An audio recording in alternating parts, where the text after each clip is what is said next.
Hey y'all, this is Lori Kraft with the Kraft team, and I wanted to talk about something today that I think is on a lot of our minds, and that is the market. It's been on our minds for like 3 years, right? Because it keeps shifting and it doesn't seem to have a cap, and we're just not sure what to do a lot of times.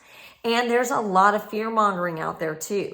So I want to address some of those issues and put things in a historical perspective if I can, and also sort of assuage some of the anxiety I think that's out there.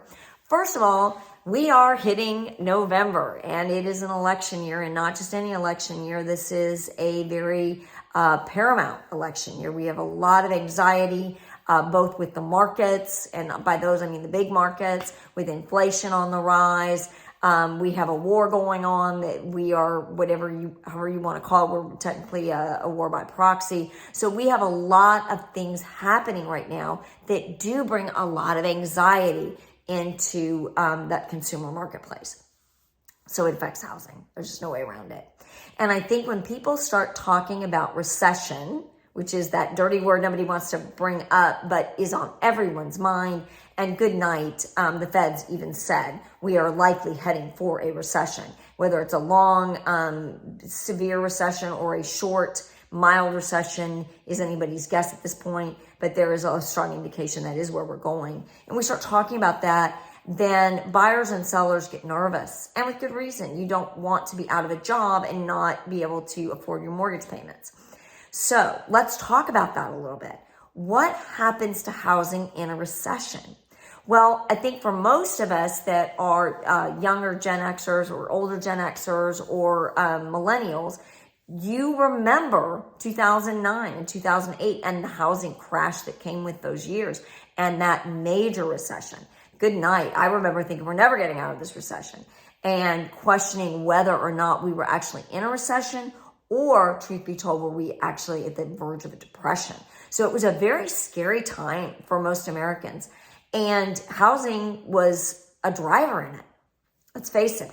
We had fraud in our mortgage companies. We had lending was not very truthful, which is what brought about trends, some of the big changes that happened in real estate.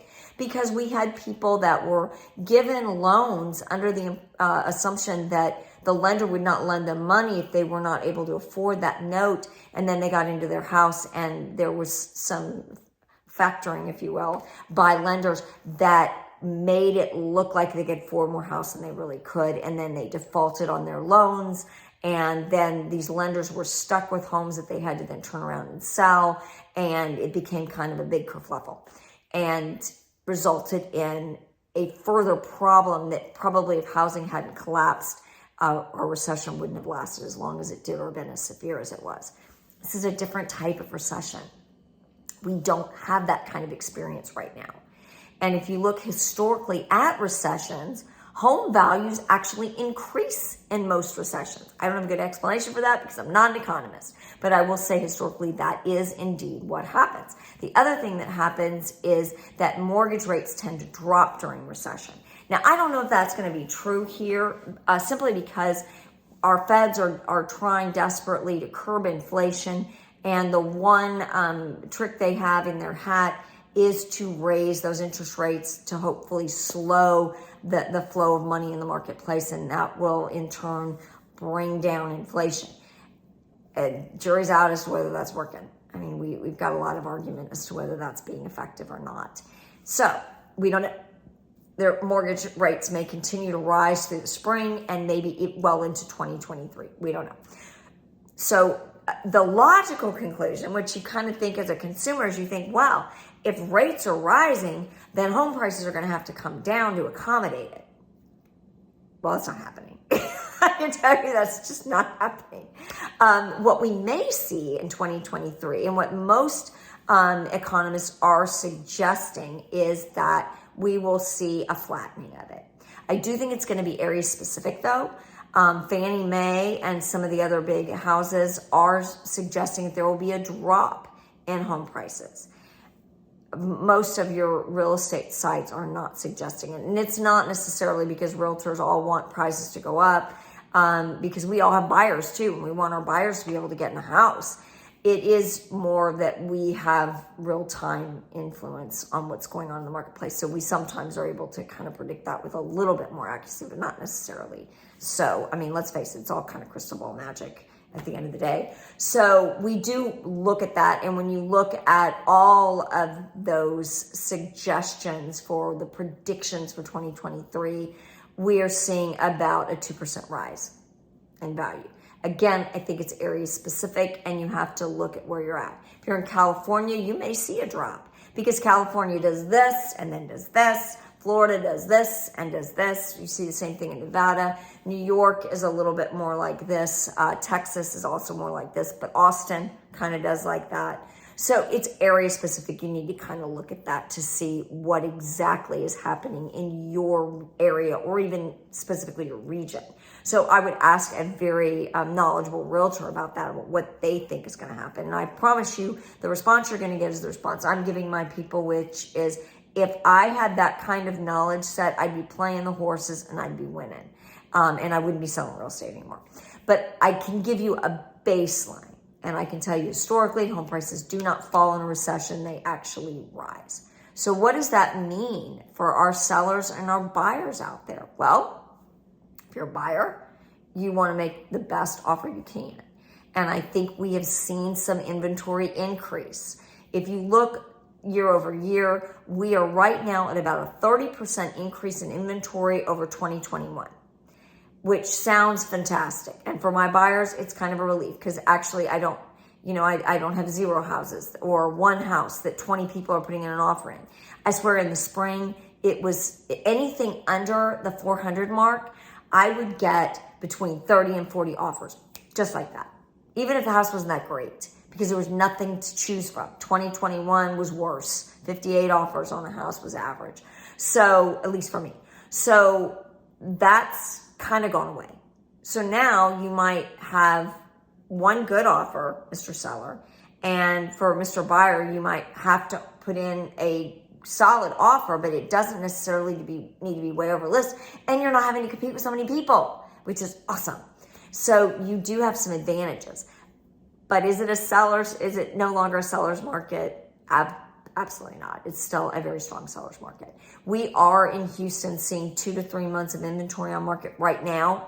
It is the slowest time of year next to about February. So historically, this is usually when you see the most inventory and the slowest turnover. But that being said, you need at least 7 months of inventory for it to be a buyer's market, 4 months to be stable. We were at 1 month, which was ridiculous. For a long time. So we're at least heading toward a more stable market. We're just not there yet. And that means for buyers, you are on really great houses, you're going to be competing. And for sellers, you are still going to be able to command a higher dollar. I just wouldn't be asking 10 to 12% over what your last sold comparable is, because that's a recipe to sit. We are seeing longer days on market, Mr. and Mrs. Seller. You need to expect to be at least 2 weeks to a month on market. That's still really, really good. So I don't know that you can argue that, that's your realtor isn't doing their job if you've been on market a month. But if you've been on market 2 months, you need to look at your pricing because you probably overestimated the market. Put it that way. Buyers, you are going to pay a higher interest rate right now.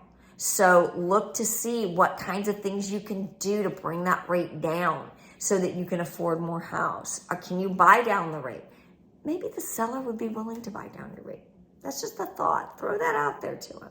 Something to consider. Maybe put more money in your pocket. Ask for some seller assistance. That helps too. And you are in a market now, buyers, where you can actually ask for those things. Where 6 months to 9 months ago, that was a joke. Nobody would even look at your offer if you were asking for seller assistance.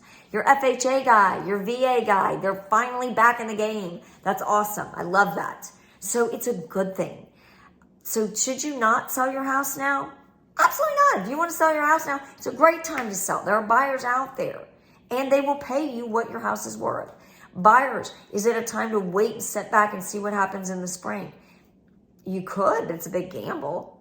And home prices are not likely to go down. So you're running a risk that your interest rate's going to continue to rise and your prices go up. And meanwhile, your rent is going up and that's not going down. In fact, we have companies that, it just makes me cry, but we have companies from New York and California that are buying developments that I thought, oh, great, we have new single family homes going in that are affordable, yay. And they're rentals. They're putting in entire developments of single family rentals because they know where this market is going. They've known it for 3 to 4 years, which blows my mind how they can be that smart, but they are that smart. So, is now a good time to buy? Yes. Is now a good time to sell? Yes. Should you do this on your own? No. You should talk to a licensed realtor who knows the market, who understands the area, and it isn't even just about the area. It gets down to streets. Some streets sell higher than other streets. Some sections sell higher or sell lower. You need to know the marketplace you're listing in, and nobody can do that better for you than a realtor that is very knowledgeable about the market. This is a really good time to interview your realtor. I think gone are the days where you can stick a sign in the yard and it sells overnight. We had a lot of realtors that benefited from this marketplace. They were newer. They didn't have a lot of knowledge set, but they listed where the seller wanted to put it, and by golly, they had multiple offers in a day because that's where the market was. It's not there anymore. So now you actually have to have a realtor that knows what they're doing. So I would say interview them. Find out, what is your experience in my market niche? What is your experience overall?